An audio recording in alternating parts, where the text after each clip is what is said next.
আসসালামু আলাইকুম। আমার রসোই ঘরে সবাইকে স্বাগতম। আজ আমি তৈরি করে দেখাবো ফেলে দেওয়া পাউরুটি দিয়ে মজাদার দুটি নাস্তা। অনেক সময় এই পাউরুটির পিসগুলি বাসার কেউ খেতে চায় না, তখন ফেলে দিতে হয়। আবার পাউরুটির প্যাকেটের মুখ খুলে রাখলে বা পাউরুটি ফ্রিজে রাখলে পাউরুটির পিসগুলি এরকম শক্ত হয়ে যায়, তখন খাওয়া যায় না। এরকম পাউরুটি দিয়ে আমি আজকে দুই রকমের নাস্তা বানিয়ে দেখাবো। আমি প্রথম নাস্তা বানানোর জন্য নিয়ে নিচ্ছি এই 2 পিস পাউরুটি। আমি এই পাউরুটির নাস্তাটা একটু ঝালঝাল করব। এখানে আমি 2টা কাঁচামরিচ, একটা গ্রিন আর একটা রেড, 2টা কাঁচামরিচ কুচি করে নিয়েছি আর একটা পেঁয়াজ কুচি করে নিয়েছি। এখন 1 চিমটি লবণ দিয়ে এটা আমি একটু মেখে নিব।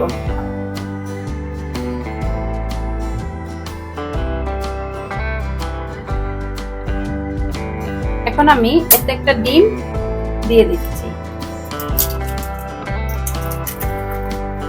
এখন ডিমটা পেঁয়াজ আর কাঁচামরিচের সাথে মিক্সড করে নিব।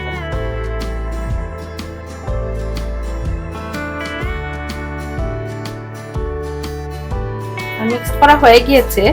যেহেতু পাউরুটির পিসটা একটু শক্ত হয়ে আছে, তাই আমি পাউরুটির পিসটা একটু কিছুক্ষণ 1 মিনিটের মতো এই ডিমটার মধ্যে মাখিয়ে এখানে রেখে দিব। আর ওইদিকে আমি চুলায় ফ্রাই প্যান বসাচ্ছি। আমার প্যানটা গরম হয়ে গিয়েছে। এখন আমি দিয়ে দিচ্ছি 2 টেবিল চামচ সয়াবিন তেল। এখন আমি পাউরুটির পিসটা এতে দিয়ে দিচ্ছি।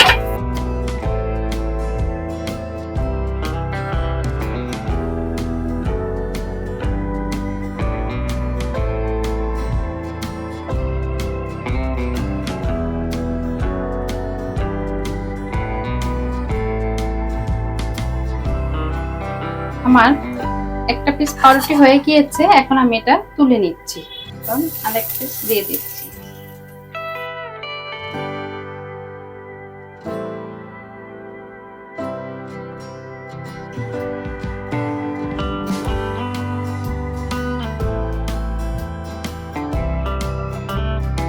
যে পাউরুটি বাসার কেউ খায় না, সেই পিসগুলি এভাবে বানালে বাসার সবাই খুব মজা করে খাবে।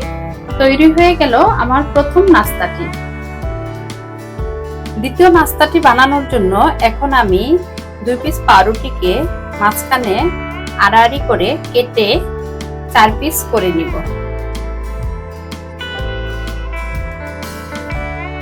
এখন আমি এই দ্বিতীয় নাস্তাটির জন্য একটা ডিম ফেটিয়ে নিচ্ছি। ডিমের সাথে আমি দিয়ে দিচ্ছি 2-4 চামচ চিনি।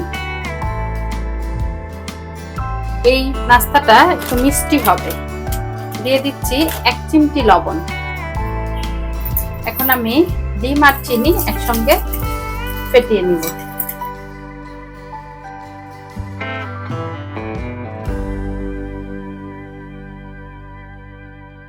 যেহেতু এই পাউরুটির পিসগুলি একটু শক্ত, তাই আমি একটু ভিজিয়ে এই 4-5 সেকেন্ড রাখছি আর আমি ওইদিকে চুলায় চলে যাচ্ছি।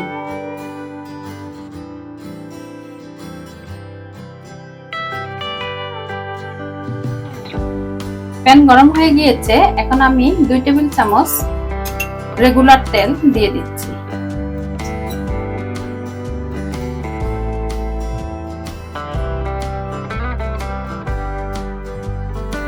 এক পিঠ হয়ে গিয়েছে। এখন আমি উল্টিয়ে দিচ্ছি।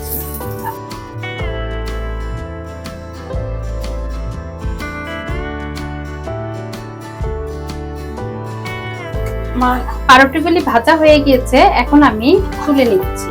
আমি এখন বাকি পাউরুটির পিস দুটি দিয়ে দিচ্ছি।